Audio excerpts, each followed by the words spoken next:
Es war einmal ein kleines, süßes Mädchen, das hatten alle lieb, die es nur ansahen. Am allerliebsten aber hatte es seine Großmutter. Die wusste gar nicht, was sie alles dem Kind geben sollte. Einmal schenkte sie ihm ein Käppchen aus rotem Samt, und weil ihm das so gut stand und es nichts anderes mehr tragen wollte, hieß es nur noch das Rotkäppchen.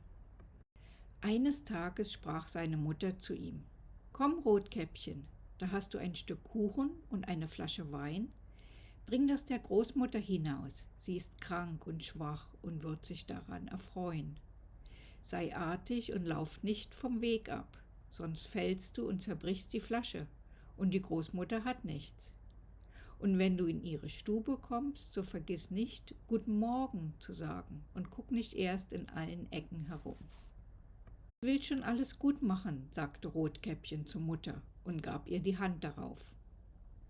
Die Großmutter aber wohnte draußen im Wald, eine halbe Stunde vom Dorf. Als Rotkäppchen nun in den Wald kam, begegnete ihm der Wolf. Rotkäppchen aber wusste nicht, was das für ein böses Tier war, und fürchtete sich nicht vor ihm. »Guten Tag, Rotkäppchen«, sprach er.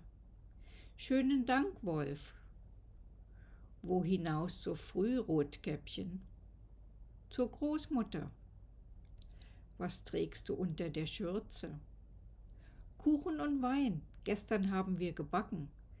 Damit soll sich die kranke und schwache Großmutter stärken.« »Rotkäppchen, wo wohnt deine Großmutter?« »Noch eine gute Viertelstunde weiter im Wald, unter den 3 großen Eichbäumen. Da steht ihr Haus. Unten sind die Nusshecken, das wirst du ja wissen«, sagte Rotkäppchen. Der Wolf dachte bei sich: »Das junge, zarte Ding, das ist ein fetter Bissen. Der wird noch besser schmecken als die alte.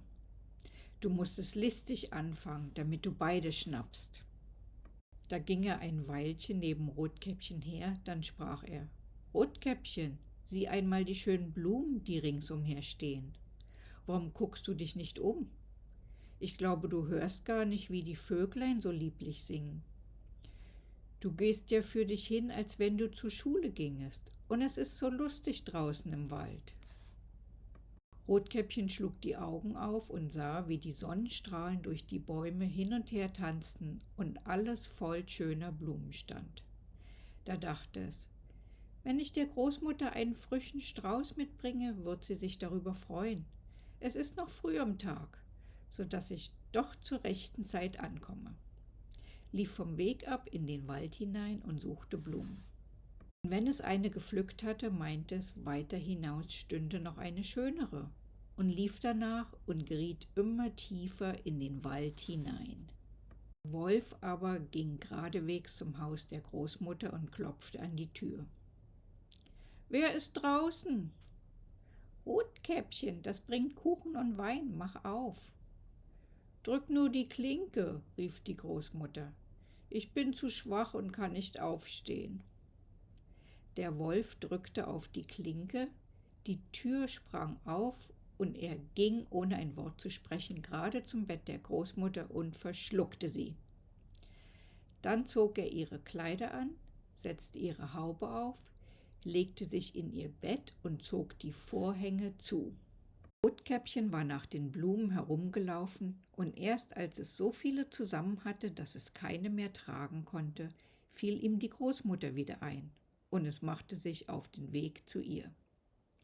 Es wunderte sich, dass die Tür offen stand, und wie es in die Stube kam, sah es so seltsam darin aus, dass es dachte: »Ei, du mein Gott, wie ängstlich wird es mir heute zumute, und bin sonst gern bei der Großmutter.« Es rief: »Guten Morgen«, bekam aber keine Antwort.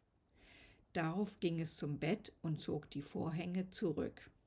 Da lag die Großmutter und hatte die Haube tief ins Gesicht gesetzt und sah so wunderlich aus. »Ei, Großmutter, was hast du für große Ohren?« »Damit ich dich besser hören kann.« »Ei, Großmutter, was hast du für große Augen?« »Damit ich dich besser sehen kann.« »Ei, Großmutter, was hast du für große Hände?« »Dass ich dich besser packen kann.« Aber Großmutter, was hast du für ein entsetzlich großes Maul, dass ich dich besser fressen kann. Kaum hatte der Wolf das gesagt, so tat er einen Satz aus dem Bett und verschlang das arme Rotkäppchen. Als der Wolf den fetten Bissen verschlungen hatte, legte er sich wieder ins Bett, schlief ein und fing an, laut zu schnarchen. Der Jäger ging eben an dem Haus vorbei und dachte, wie die alte Frau schnarcht. Du musst doch einmal nach ihr sehen. Da trat er in die Stube, und als er vor das Bett kam, sah er, dass der Wolf darin lag.